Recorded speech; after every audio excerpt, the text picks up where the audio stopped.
Welcome to Friday Wrap Up. This is your boy, Eclectic Enigma. And we got a lot of things to run through, so I'm going to try to get through them real fast. We're going to start with McDonald's. They're talking about doing an all-day breakfast thing. I don't really mess with McDonald's, but I promise you I'm going one time. Just one time. And I'm going to come up at that mug at 10:31.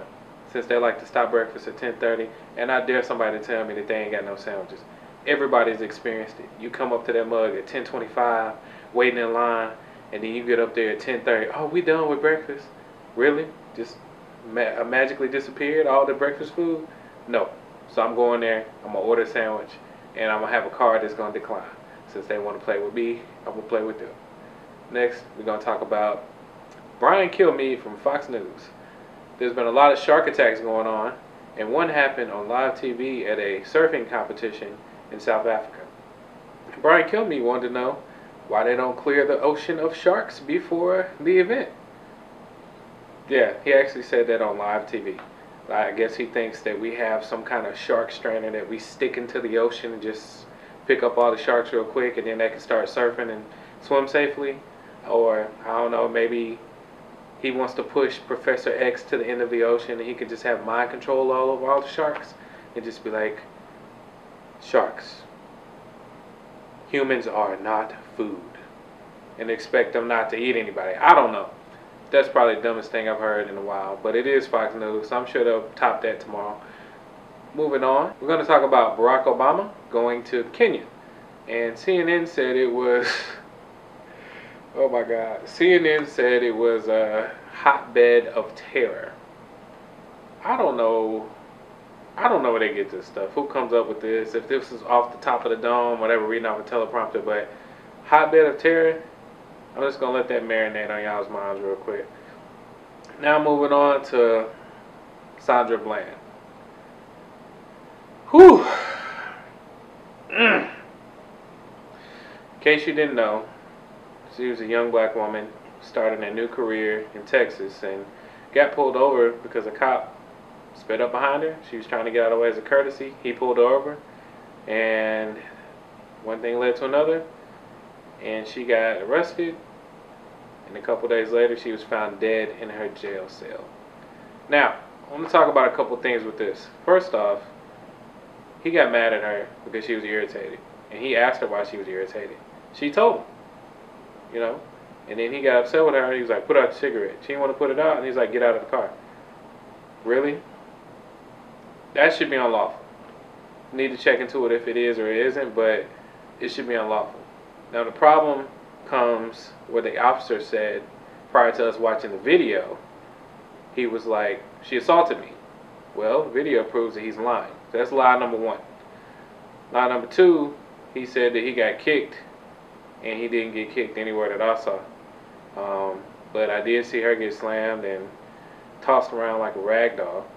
And I also heard her ask 14 times, you know, what am I under arrest for? He never answered one time. Why do these officers have this kind of power in this country? Why are we allowing this? Think about that while I continue. So she asked why she's being arrested. He never told her. He was hurting her, putting her hands behind her back. He was talking to her. He also told her he would light her up. What does that mean to you? Was it a tase? Was he going to shoot her?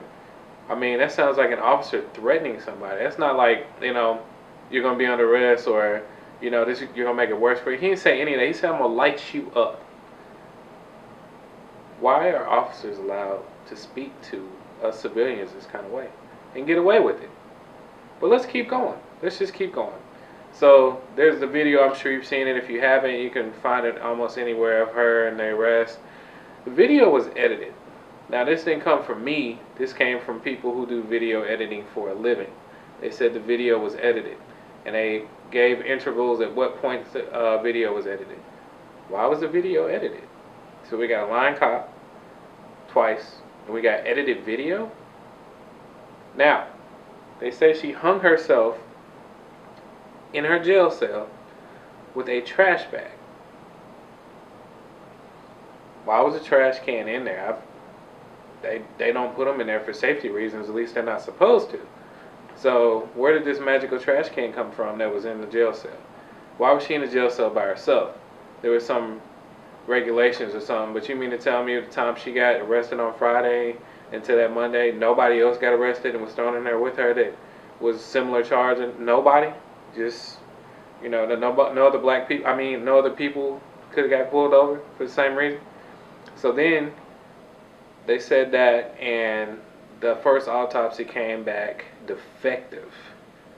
That's right, defective. Ever heard that before with an autopsy? I've heard inconclusive. I've heard, usually just inconclusive, but you get my point, defective. So the second one comes back and says, yeah, she hung herself. Problem is, she looks dead in her mugshot photo. The background on the mugshot photo doesn't match anywhere but her jail cell. The trash bag has been proven to be broken easily. There's pictures of it you can find on Twitter, Instagram, of people, other people went in there with that and grabbed the trash bag and it broke. The place where she hung herself was about 5 feet and she's supposed to be about 6 feet tall. So what did she do? Like tie her knees up so she wouldn't put her feet on the floor? And then just somehow this is the strongest trash bag in the history of trash bags? I don't know. But if we, not just as black Americans, anybody with some damn sense should see there's a lot wrong here. We should have rights that where we feel threatened, we should be able to do something. Right now, if it wasn't for video, where would we be at? Where would Walter Scott be if it wasn't for video? You remember him? The cop said that he feared for his life, and we get the video and he shot the guy from behind. We're just supposed to take their word for it? This is hurting civilians, and it's also hurting the actual good cops. The cops that are actually doing their job and want to make a change in the community. And we need to do something as a nation to fix this issue. And I'm tired of having these videos where I gotta even talk about this kind of stuff. So what should we do? Let's discuss it. What now? Hashtag what now? And we can figure out together what needs to happen. There was also a guy in South Haven that got hogtied, and you might have heard about it. Right now his name escapes me, but he got hogtied and he ended up dying. And you probably hadn't heard of him because he's a white guy. Happens to everybody. This brutality happens to everybody. So even though you're not hearing about it, unless it's black people for the most part, what if you're next? Black, white, brown, yellow, red, purple, green. What if you're next? Do we actually have any rights? What now? Hashtag what now? Let's talk about it and figure out what we can do. My heart goes out to Sandra's family, and it's been past time for a change. What now? That's Friday wrap up. Y'all have a good week, and I'll see y'all next Friday.